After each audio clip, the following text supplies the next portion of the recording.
En Pays de Duras, votre destination gourmande.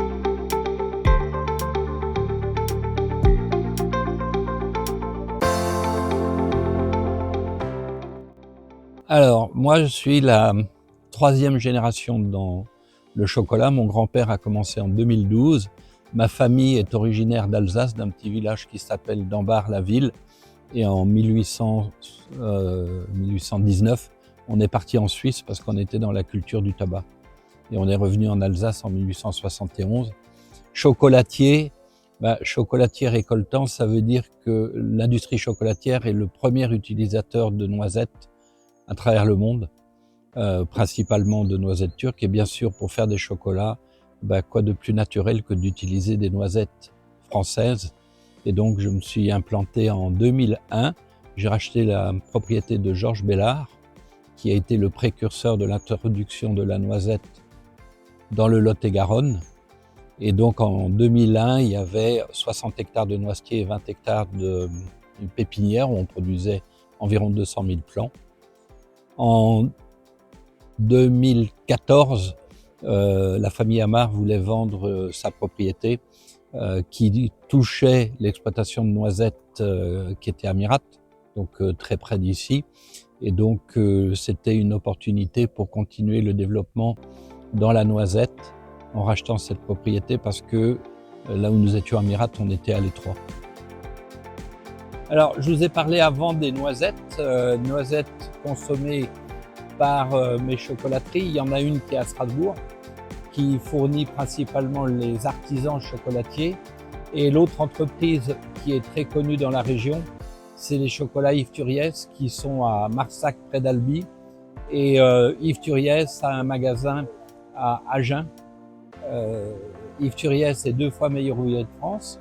Bien sûr, notre plan de communication dans nos magasins, c'est de dire que les noisettes proviennent de l'exploitation de pépinières et noisetiers de Guyenne. Et les gens sont très sensibles aujourd'hui de savoir que l'origine des produits est française. Alors, l'exploitation agricole de à la fois pépinières et noisetiers de Guyenne et la Grave Béchade s'est développée beaucoup au niveau des noisettes et des amandes.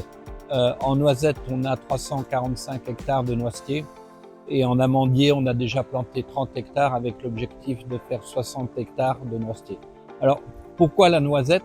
Je l'ai dit avant, l'industrie chocolatière est le premier utilisateur de noisettes, principalement de Turquie, et je trouvais dommage d'acheter nos noisettes en Turquie ou en Italie alors qu'on pouvait en produire en France. C'est quelque chose qui est très important dans le bilan carbone parce que quand vous faites venir des noisettes de loin, on a des camions qui circulent. Nous, on utilise à peu près 200 tonnes de noisettes pour la production des chocolats. Ici, on produira à terme 1000 tonnes de noisettes en coque parce qu'il y a une petite subtilité. Les agriculteurs, ils parlent en coque parce que ça fait du volume. Et les industriels, eux, ils parlent en amandon, c'est ce qu'ils utilisent. Donc, nous, quand je vous dis 200 tonnes, c'est des amandons. Et quand je vous dis qu'on produira, nous, ici, 1000 tonnes, c'est des coques. La noisette française est très qualitative. On a, par exemple, la variété pois ou tête qui, de l'avis des professionnels que sont les artisans ou les meilleurs ouvriers de France, correspond à la qualité Piémont. Piémont, c'est la Rolls des noisettes en France, en Italie. Aujourd'hui, après avoir développé les plantations, l'étape suivante, c'est de casser les noisettes. Ça semble assez simple. C'est pas un petit marteau où on casse noisette par noisette. Ce sont des machines où on part de noisettes qui ont été calibrées et après des plateaux qui viennent casser les noisettes.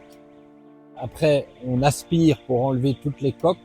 On va les calibrer et ensuite les livrer sous vide auprès des différents clients, dont nous-mêmes.